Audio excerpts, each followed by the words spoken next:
Gentlemen, great to see you, man. I think the last time I saw you guys was probably two, could be even 3 years ago at the CBC Music Festival. You guys were performing down there over at Ontario Place. And massive festival, lots of people.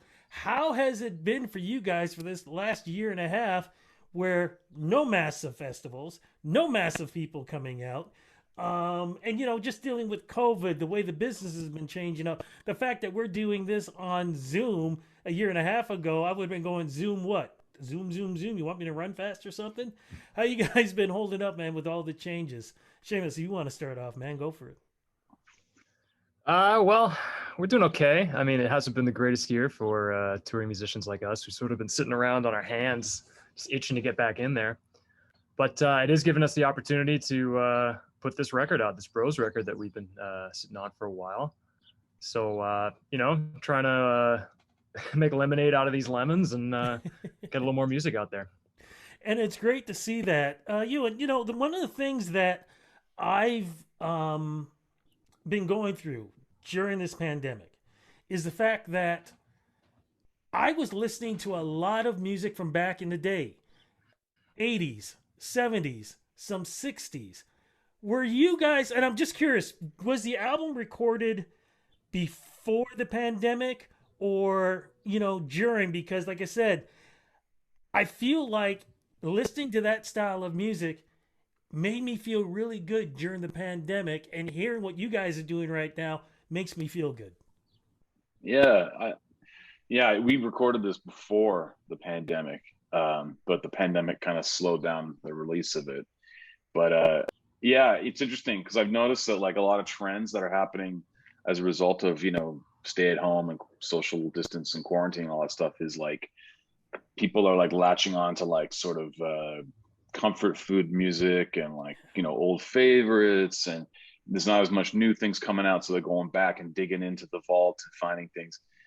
Seamus and I were always doing that. Like that's how we always kind of like we always like comfort music. We always like like people know we like the 60s and 70s. Well, I think on this Bros record we started digging more into the 80s and the four. I mean, it's back far as the 40s on one song. There's just it's a big wide world of music out there. It's kind of like if you read a novel, you could read the latest serial killer out of Sweden novel, but you could also go back and read some kind of like Hemingway or Yeah.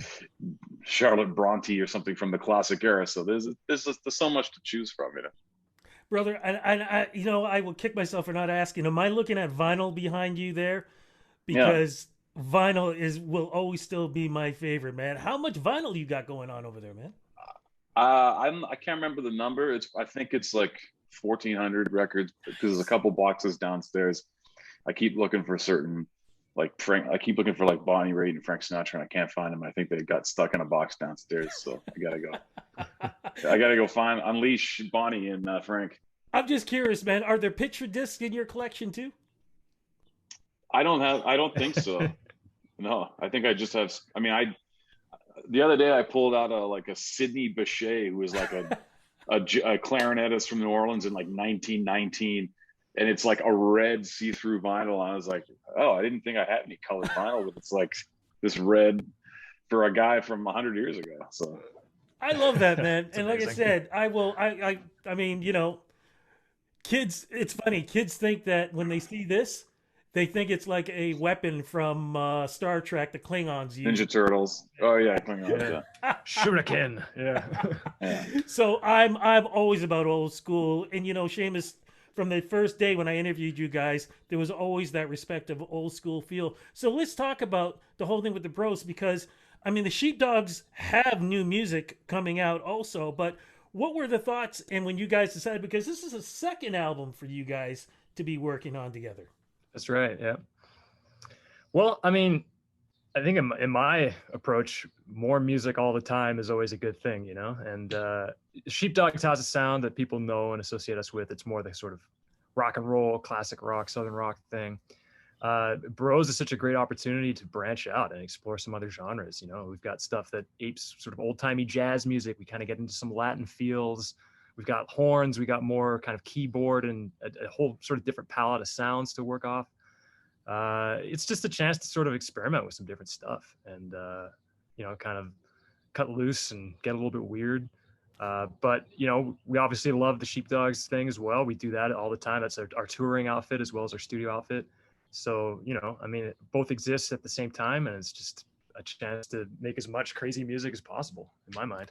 Yeah, crazy music, but good music. And let's make this part official because we've kind of talked around it. What exactly is the album called, and what is the basis behind the music on this album, please? Sure. It's volume 2 because the first one was volume 1. So we're got real imaginative titles. I guess the idea of calling it a volume is that you think of an album as like an expression of something, and singer-songwriters, it's like, well, this is me at this point in my life and whatever stuff. For us, it's like we're two brothers who are playing in the big wide musical sandbox that is the world. There's no limitations to what bros want. We don't have to do a certain. I mean, the one limitation would probably be straight up guitar rock. We'll leave that to the dogs. But man, it's like escapist music. It's like traveling around the world. It's like funky one minute, it's poppy the next. We're going to Brazil. We're going to the Far East. I mean, still very much like through our white guy Canadian points of view, but it's just fun music, and it's kind of like an escape, which is great right now because we can't literally travel anywhere. And so calling it volume 2 kind of means, well, it's a collection of these here sounds. And I think it also, sort of hints at the fact that there's going to be a lot of volumes to come. Seamus, the new single, and video, it's Never Gonna Stop. Do I have it right? Yeah, I think so. Yeah, I released that and Garbanzo Man, but Never Gonna Stop. Yeah. Yeah, because I love what you guys did with the video, because the video itself really represents the way the music is. Can you describe it for the folks, please? Because honestly, man, if I never heard of you guys and just saw this, I would have thought it was from literally back in the day. Yeah. Well, it's a real kind of lo-fi approach. Our buddies from Don't Die were walking around filming us with like an old camcorder. But what they did is they used a lot of practical effects to make us look like we're doing like magic tricks out in the world, which I think is a pretty good sort of proxy of like what the bros music is like. Like we're kind of just two guys making whatever music that we can, but we like to use, some studio trickery and dress it up a little bit. And, we do like that old school aesthetic, try and make things look like they did back in the day, like get a little bit of that nostalgia feeling going on. So, honestly, because of what we were talking, I wanted to make sure, because I was forgetting his name, John Cougar Mellencamp, Cherry Bomb. That video reminded me of what he did back in the day with Cherry Bomb. Look that up. Yeah, it's a cool kind of thing, man. And like I said, you guys are bringing back the basically bottom line is the good vibes. With this album, is there a chance, because of things slowly opening up, that you guys could be touring this or doing something? I mean, a lot of people are still doing the drive-ins and stuff, and of course virtual. But is there any thought that you guys could be touring this in a drive-in, or if certain places in Canada are literally opening up shows? I think Newfoundland, you can actually go into clubs and perform. Well, we're gonna start by doing a little virtual show on the release day, July 16, and I think the Bros was kind of conceived as a studio project, so we never let kind of the idea of having to pull these songs off live dictate anything we do in the studio. We just try to like go nuts. So when all of a sudden the album comes out and labels and agents are like, what about some shows? We're like, damn it. And so like last record, last record we put together a 9-man band. We did a couple shows in Toronto, and then we went out and we did a little rip out to the East Coast and back, did some festivals like in Quebec and on the East Coast. It's just tricky, man. Like, we tour all the time already, so adding more tours with more people, it's that's like the one silver lining of COVID is it's like, hey, I can take my touring shoes off for a bit and put my feet up and try to remember what life was like. But yeah, we'd love to play some shows. Keep an eye out for the live stream. We'll be promoting that, but it remains to be seen whether we'll do more, because it's hard. Brother, I tell you something, man. Almost every artist that I've spoken with has said the same thing. Even though some are itching to get back on the road, they're still like, well, man, I like my bed, you know?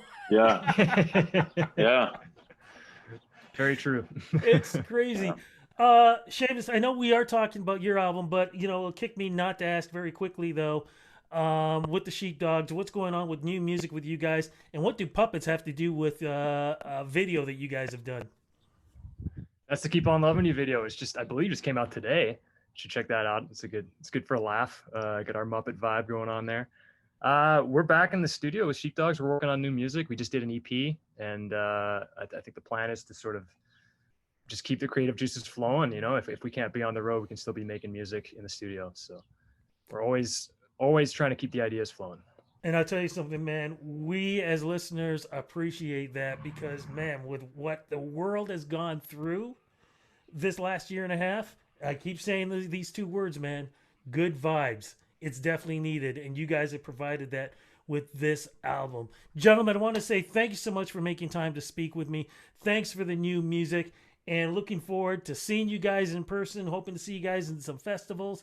But either way, man, thank you so much, like I said, for the great music. Thanks, Rudy. Thanks so much, Rudy. Great to see you, man.